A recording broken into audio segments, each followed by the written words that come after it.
ఓం నమ శివాయ. ఓం శ్రీ మాత్రే నమ. ప్రముఖ పర్యాటక క్షేత్రం, ప్రసిద్ధ పుణ్యక్షేత్రమైనటువంటి మనం యాగంటిలో ఉన్నామండి. ఈ యాగంటి క్షేత్రము భక్తులకే కాదు, వినోదాన్ని పంచే అద్భుతమైన ప్రదేశం. ఇక్కడి కోనేరులు, ఇక్కడ ఈ కొండలు, ఇవన్నీ కూడా ఎంతోమందికి ఆహ్లాదకరమైన చిత్రాలను, మంచి దృశ్యాలను మనకు సినిమాల ద్వారా అందజేస్తున్నారు. ఇక్కడ అన్నమయ్య ప్రసిద్ధిగాంచింది, ఎంతో మన తెలుగు రాష్ట్రాలలో ప్రసిద్ధిగాంచిన అన్నమయ్య చరిత్ర. ఆ అన్నమయ్య సినిమాలోని ఒక మంచి పాటను ఇక్కడ ఉన్న కోనేరులో చిత్రీకరించారు. ఆ కోనేరును మీకు నేను చూపిస్తాను, చూడండి.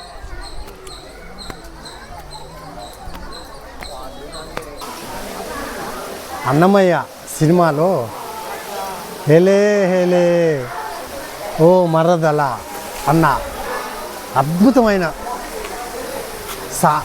పాటను ఇదే కోనేరు, ఈ యాగంటి క్షేత్రం నుంచి కిందకు జాలువారుతున్న ఈ కోనేరులో చిత్రీకరించారు. రామకృష్ణ వారిపైన ఇక్కడ పాటను చిత్రీకరించారు. ఇదే కోనేరు. ఈ కోనేరులోనే అన్నమయ్య దృశ్యాలు, సినిమా దృశ్యాలు మనకు స్పష్టంగా కనిపిస్తాయి. అప్పట్లో వాళ్ళు, ఆ దర్శకుడు రాఘవేంద్రరావు సుందరీకరణ చేసి మంచిగా మనకు కనువిందు చేసేలా ఇలా చిత్రీకరించారు. రాయలసీమ, రతనాల సీమ,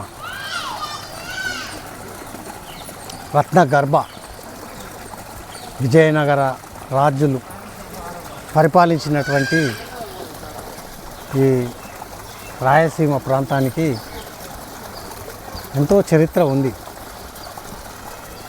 అలాంటి రాజులు నిర్మించినటువంటి పుణ్యక్షేత్రం యాగంటి.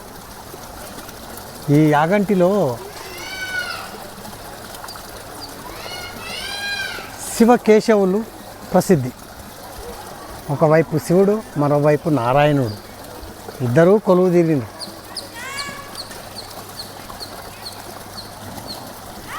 భారతదేశంలో ఎక్కడ లేనటువంటి అద్భుతమైన దృశ్యం ఈ యాగంటి క్షేత్రంలో మనకు దర్శనమిస్తుంది. ఏమిటంటారా? శివపార్వతులు ఇద్దరు ఒకే శిలపైన, ఏకశిలపైన కొలువుదీరి ఉన్నారు. ఇక్కడ అర్ధనారీశ్వరుడు అని అంటారు. శివపార్వతులు ఏకశిలపై కొలువుదీరిన క్షేత్రమే ఈ యాగంటి క్షేత్రం. ఇక్కడ అగస్త్య మహాముని చాలా సంవత్సరాలు తపస్సు ఆచరించినట్లు కూడా ఈ స్థల పురాణం మనకు తెలియజేస్తుంది. అగస్త్య మహాముని తపస్సు చేస్తున్న సమయంలో ఇక్కడ కాకులు కావు కావు కావు అని అరచి ఆయన తపస్సుకు భంగం కలిగించాయట.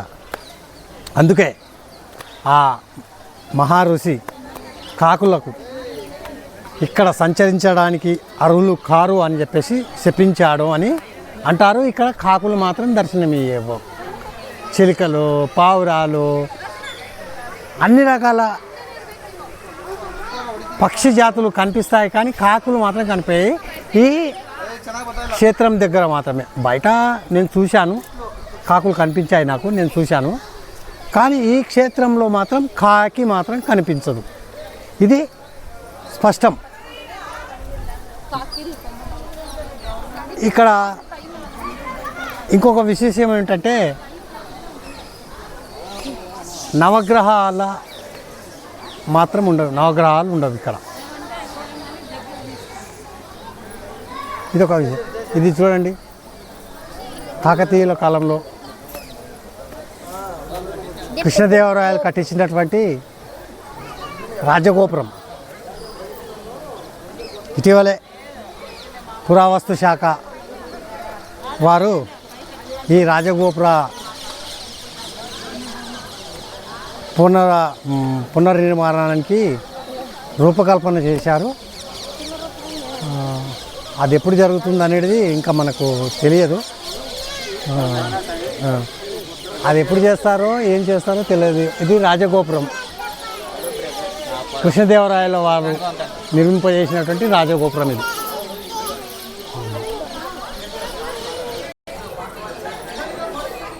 ఇప్పుడు మనము యాగంటి ఉమామహేశ్వర క్షేత్రం ప్రధాన రాజగోపురం దగ్గర ఉన్నాం. ఈ రాజగోపురం దాటుకుంటూ పోతే అక్కడే మనకు దర్శనమిస్తుంది గర్భాలయం. ఈ గర్భాలయంలోకి మనం ఇప్పుడు ప్రవేశిస్తున్నాము. కార్తీక మాసం, శ్రావణ మాసం, మహాశివరాత్రి. ఇక్కడ లక్షలాది మంది భక్తులు తరలి వస్తారు, తరిస్తారు. ఇంకా చూడండి, ఈ ధ్వజస్తంభం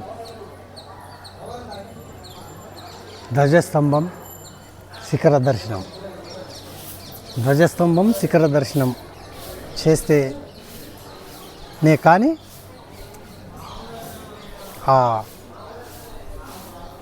ఏ దేవాలయంకి వెళ్ళినా సరే మొదటగా ధ్వజస్తంభం శిఖర దర్శనం చేసుకోవాలి. ఇది క్యూ లైన్, భక్తుల కోసం ఏర్పాటు చేసిన క్యూ లైన్లు. నేను కూడా క్యూ లైన్లోనే వెళ్తున్నా. ఇక్కడే రాతి బసవన్న పెరుగుతూ ఉన్నాడు. ఆయన పెరిగి ఎప్పుడు రంకేస్తాడో ఎవరికి తెలియదు.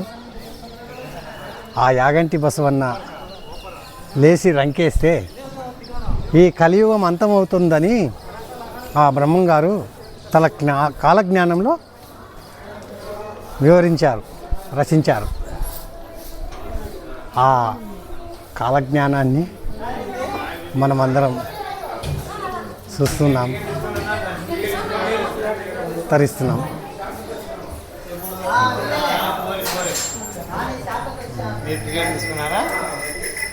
ఇక్కడే మనకు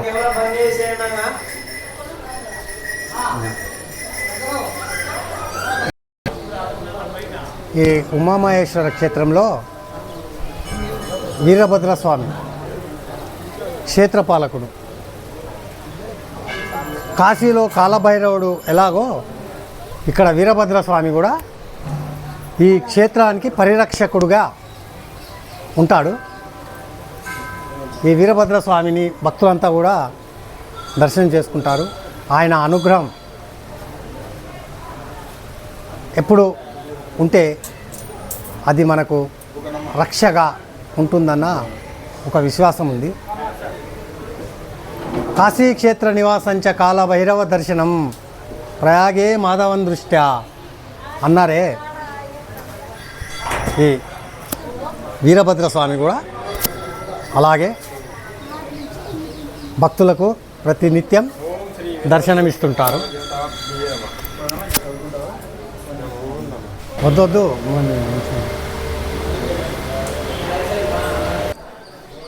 ఈ యాగంటి క్షేత్రంలో ఉన్న ఉపాలయాలలో ప్రముఖమైనది కాశీ విశ్వనాథుని శివలింగం ఉన్నది ఇక్కడ. కాశీ విశ్వనాథుడు కొలువుదీరినటువంటి శివలింగం. ఇందాక చెప్పా కదా, కాశీక్షేత్ర నివాసంచ కాలభైరవ దర్శనం.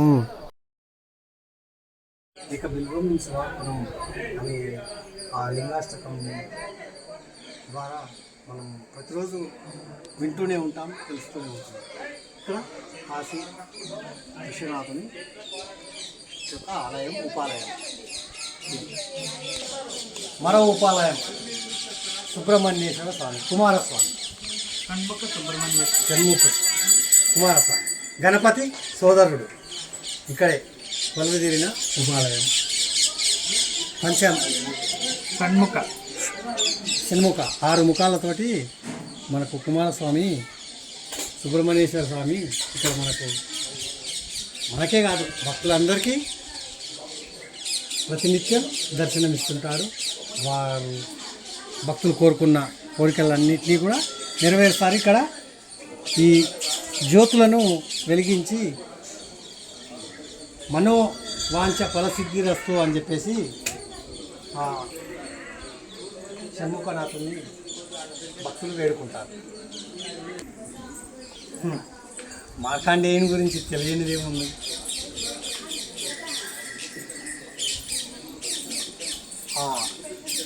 యమధర్మరాజునే జయించిన గొప్ప మహానుభావుడు ఆ మార్కండేయుడు.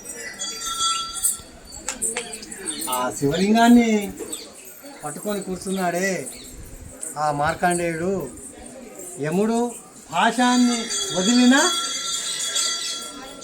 యముడిని వచ్చి శివుడు ఒక తన్ను ఇలా తన్నాడట. అంటే తన భక్తుడు, తను మెచ్చిన భక్తుడు ఏదైనా సరే శివుడు మాత్రం వదులుకోడు. అలా ఆ మార్కండేయుడి పురాణమే ఉంది. ఒక అష్టాదశ పురాణాలలో ఒకటి మార్కండేయ పురాణం.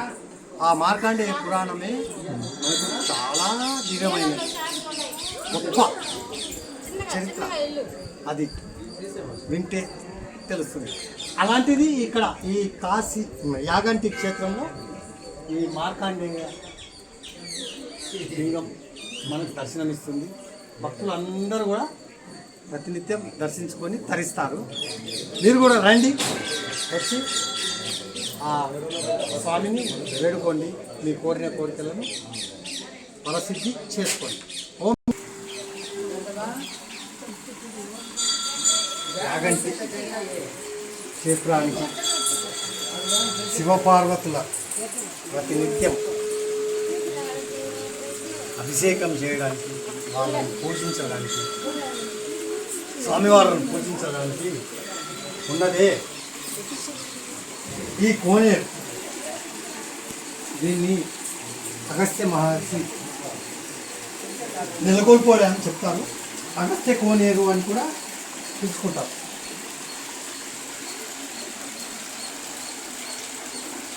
చూడండి ఇంత స్వచ్ఛంగా, స్పష్టంగా. ఇందులో రూపాయి బిల్ల వేసినా ఏది వేసినా మనకు స్పష్టంగా అలాగే కనిపిస్తుంది. అంత స్వచ్ఛమైన నీరు ఇది.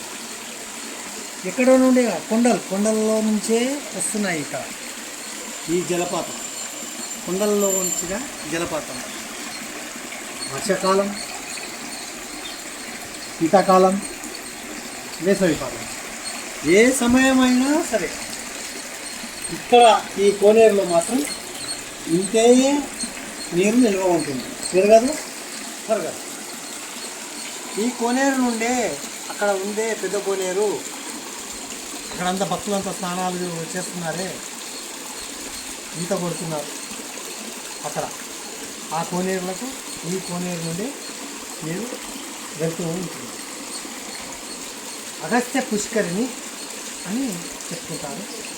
ఇక్కడ నుండే ఆ శివపార్వతులకు అభిషేకించడానికి నీటిని అర్చకులు లేదు భక్తులు తీసుకువెళ్ళి ఆ స్వామిని మనసారా హరిస్తారు, వేడుకుంటారు. ఓం నమః శివాయ. యాగంటి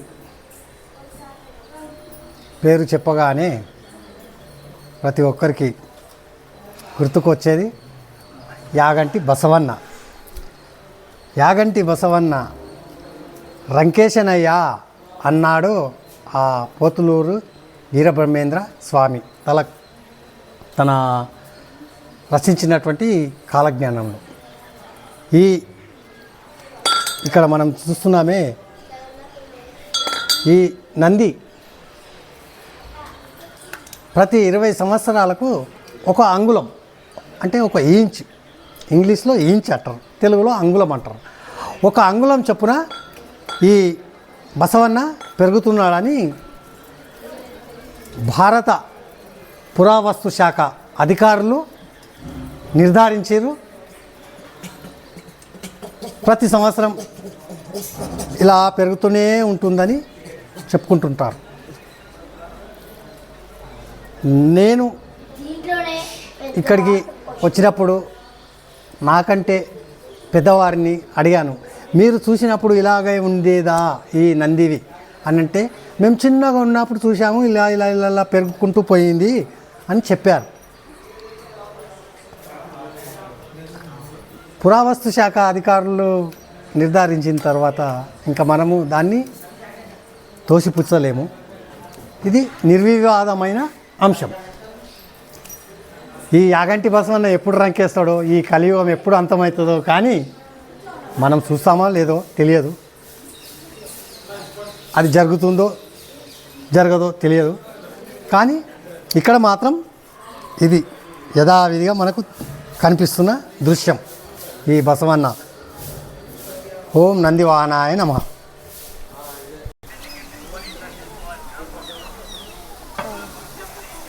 నిలయం ఈ యాగంటి క్షేత్రం. ఈ యాగంటి దివ్య క్షేత్రంలో మొట్టమొదలు వైష్ణవ ఆలయాన్ని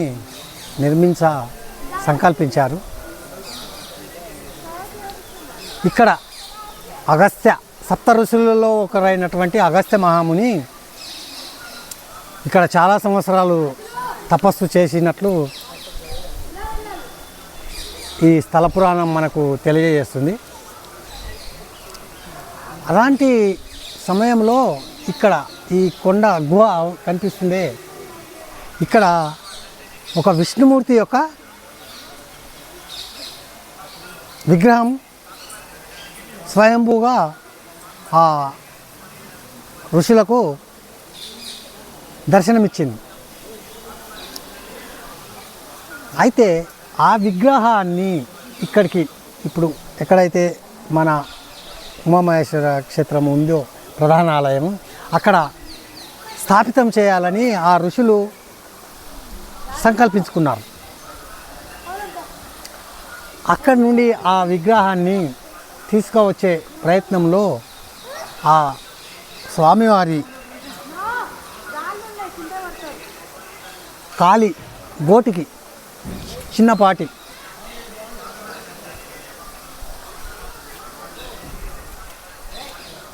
కొరత ఏర్పడడంతో అప్పుడు ఆ ఋషులు ఆ బోలాశంకరుని కోసమై విశేషమైన తపస్సు చేసి ఆయన అనుగ్రహం కోసం చేశారు. అప్పుడు ఆ శివుడు ప్రత్యక్షమై, నేను బోలాశంకరుణ్ణి, నేను అలంకార ప్రియుని కాదు, నాకు ఎలాంటి అలంకారాలు అక్కర్లేదు, నేను స్వతహాగా ఇలాగే ఉంటాను అని చెప్పుకొని, నువ్వు అలంకార ప్రియుడవు, నీకు ఇక్కడ స్థానం లేదు అని చెప్తే ఆ విష్ణుమూర్తి తిరుమలకు వెళ్ళిపోయాడట ఇక్కడి నుండి. అయితే తన విగ్రహాన్ని మాత్రం ఇక్కడే ఉండేలా, ఇక్కడే భక్తులకు దర్శనం ఇవ్వాలి అని చెప్పేసి ఇక్కడ నుండి తిరుమలకు ప్రయాణం అయ్యారు అని చెప్పేసి ఇక్కడి స్థల పురాణం మనకు తెలియజేస్తుంది. చూడండి ఈ గుహ ఎంత పైకి ఎలా ఎక్కాలి.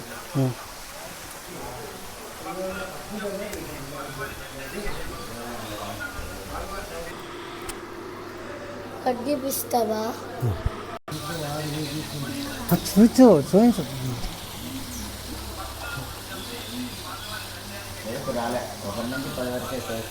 ఆహా. తర్వాత ఆయనకి సెలవు సత్యనారాయణ స్వామి గారికి ఇప్పుడు వస్తాడు. ఈ కొండ గుహ ఎలా మనకు స్పష్టంగా దర్శనమిస్తుందో చూడండి. ఇంకా అదే అదే అదే పైన మనము ఏదో తొలిసినట్లు స్వతహాగా ఏర్పడినటువంటి ఈ గుహ.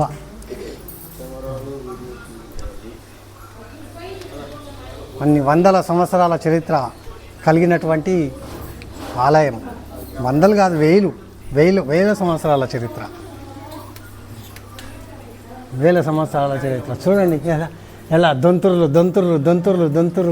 దొంతుర్ల మాదిరిగా ఎలా ఎలా ఎలా ఎలా ఒక్కొక్క రాతిని ఇలా పేర్చలేము మనం. ఒక్కొక్క రాయిని ఇలా పేర్చలేము. ఎలా ఎలా ఎలా ఎలా ఎలా చూడండి ఎలా అదిగో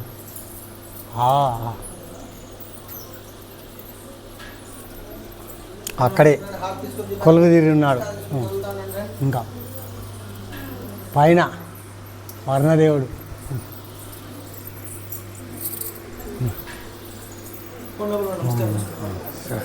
శివాయ నమః. ఓం నమః శివాయ.